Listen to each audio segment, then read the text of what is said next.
Welcome back in the YouTube lecture series on chemistry. Friends, from this lecture, we are going to start with the paper number 12 of analytical chemistry for our BSc 3 choice based credit system syllabus of semester 5. The paper number DSEE 8, which is paper number 12, is of analytical chemistry. During our learning of the subject and thereafter its application in industry, it is essential to have practical knowledge. And many times the fundamentals are to be cleared at the college level. This paper is related to analytical chemistry, which is important in industrial job, industrial activities. As the syllabus defines, there are 5 units in this topic. Number 1 is theory of gravimetric analysis. During our learning process, you must raise a question, and that question is what is. For example, what is gravimetric analysis? And by raising a series of questions in this context, you can learn the topic. So gravimetric analysis is the first topic. Learning and understanding of the technique of gravimetric analysis, that is the expected outcome from the students. The next topic is flame photometry. It is related to analysis of mixtures, analysis of the compounds by using photometric techniques. Okay. The third is colorimetric and spectrophotometry. This topic is related to understanding and working of optical instruments, optical analysis and related tools. Next, topic number 4 is potentiometric analysis. This is related to what is potentiometry and what are its applications in industry and as an analytical tool. And last topic is chromatographic techniques and quality control. So in this topic we are going to relate with chromatographic techniques and its related applications. So we have to deal with this topic from today. What is the scope of the syllabus? Unit number 5, chromatographic techniques and quality control. It has been assigned 10 lectures. The syllabus defines introduction, what is the general idea of chromatography, its classification.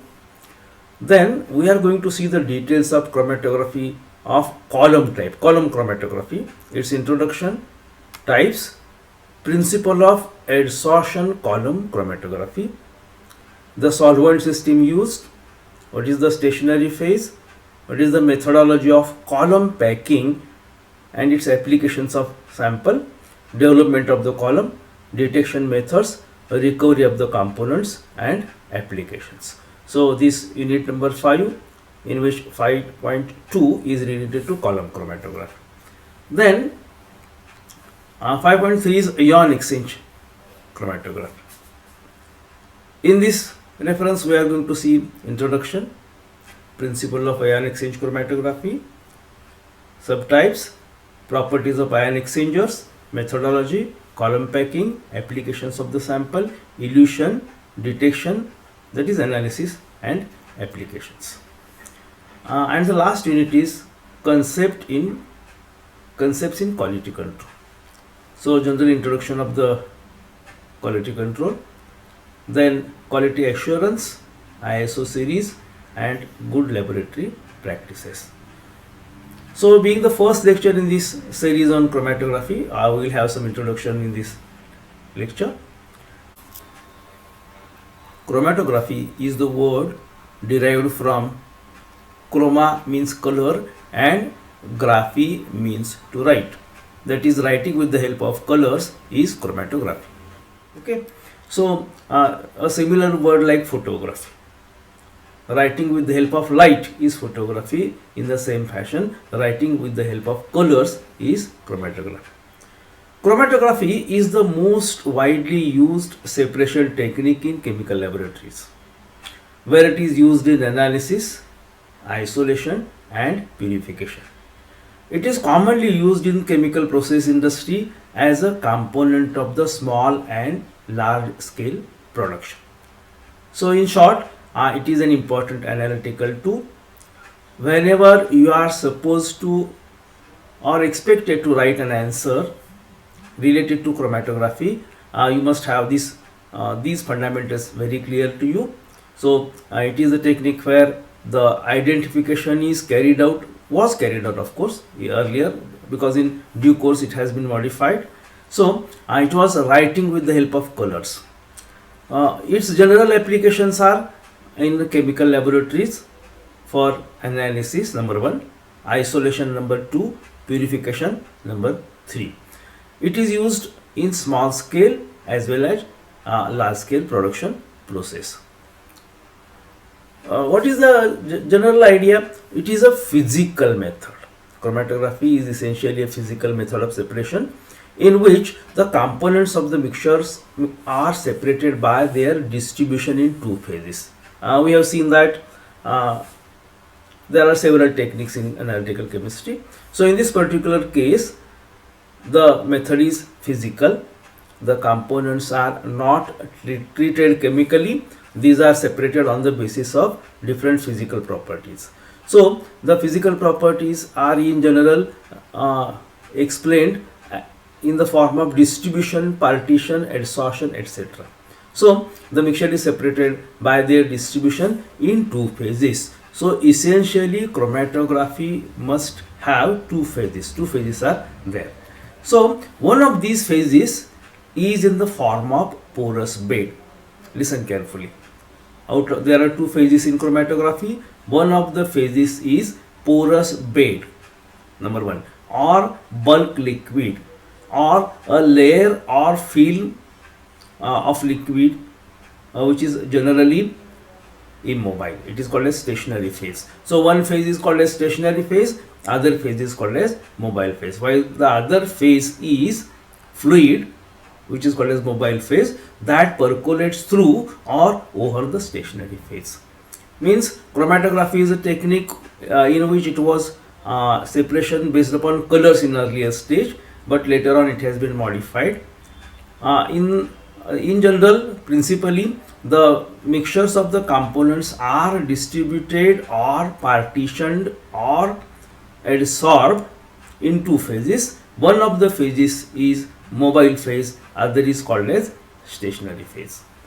So there are several subtypes. We are going to see the details. The column chromatography was developed by the American chemist D.T. Day in 1900. Mikhail Sweat, the Polish-Russian botanist, in 1906 used adsorption column chromatography in the investigation of plant pigments. So this is historical review. This slide shows Mikhail Sweat, a Russian Polish botanist. His period is 1872 to 1919. In 1906, he used the chromatography to separate plant pigments. Okay, he called the new technique chromatography. Mikhail Sweat himself called this technique as chromatography because the result of the analysis was written in color. As I mentioned in the beginning, it was the separation, it was the identification with the help of colors along with the length of the adsorption column.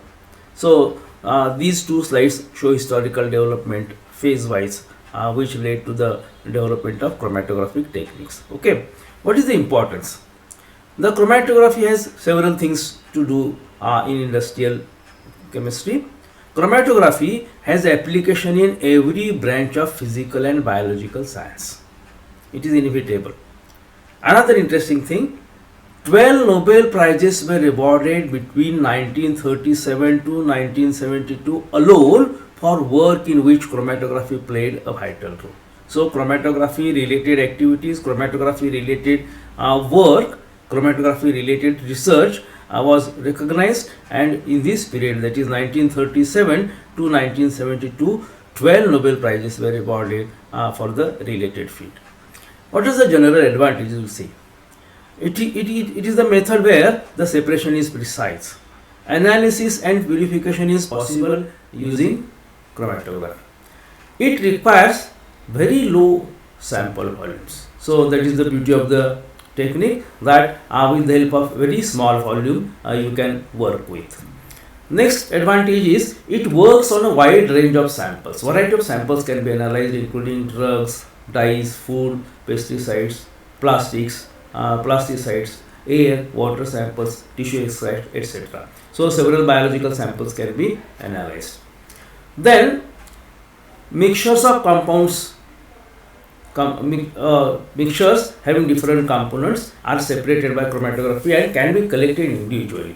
So analysis, separation, isolation, these various methods and these various techniques can be used with the help of this major technique. It can be used to separate highly complex mixtures.